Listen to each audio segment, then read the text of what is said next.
In this video, we'll be taking a look at using the Nothing Ear Ones in 2023. So the Nothing Ear Ones came out around a year ago, and these were earbuds that had active noise cancellation for only $100 US. Now this was a very good price for a pretty decent feature set, and the sound quality wasn't bad either. But fast forward about a year, and these earbuds cost $150 US, which is around 210 Australian dollars, which is a pretty big increase in price. So are these earbuds worth picking up? I've used mine for a couple of weeks now. I recently bought them on eBay for around 150 Australian dollars, which was a decent deal considering they were brand new. Before I talk about my experience with these earbuds, let me just go over some of the basics. These earbuds have a really unique design, which I'm sure you've seen when they came out. It's like a see-through look, and you can look into the inside of the earbuds basically, and you can see what's inside. And I really like the design of these.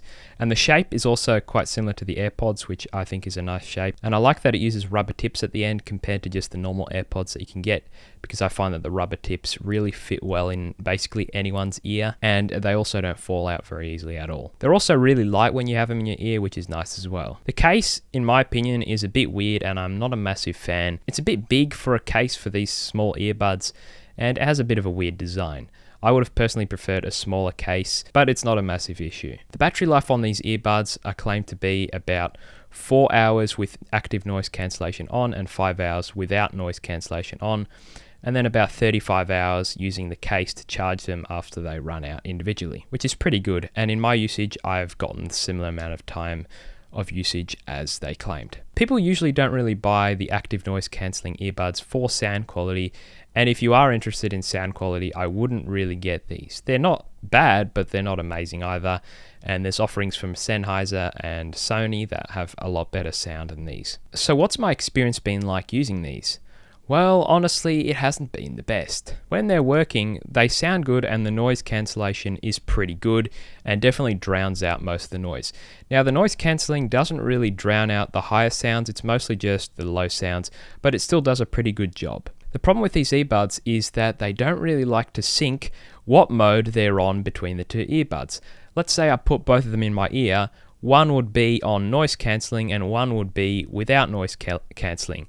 And if I hold it down to switch to noise cancelling or switch to the next mode, they're out of sync basically, and they won't sync up. And what you have to do is to take them out of your ears, put them in the case, and then put them back in your ears again. And this is very annoying. And sometimes it doesn't even work after several times of trying this. And that's my main problem with these earbuds. They have some small bugs that could quite easily be fixed with software, but unfortunately, I don't think the developers over at Nothing are really working on it, because it's been around a year since these came out. And the reason I say it's software is because they are still paired.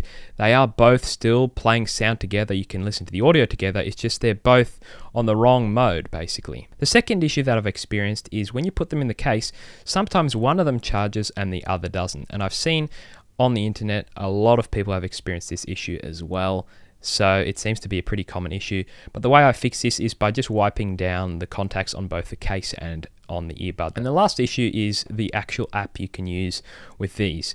For the first time I paired it with my phone, the app worked and I was able to change a few settings.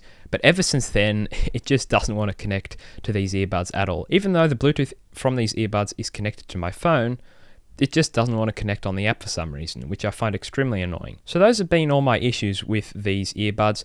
I understand this is a first generation product for them, but some of this stuff after a year they could have fixed up. So it is pretty annoying to see that all of these issues are still a problem, but in general, my use with these earbuds still has been pretty good. And for 150 Australian dollars, I think they're still a pretty good value, because I haven't really been able to find any decent active noise cancelling earbuds for that price. A lot of them are just cheap Chinese knockoffs, which will not sound good at all. So hopefully you did enjoy this video, and hopefully it did help you out. If it did, drop a like on the video. If it didn't, drop a dislike on the video. And remember to subscribe to the channel for more videos like this. I'll catch you guys in the next one.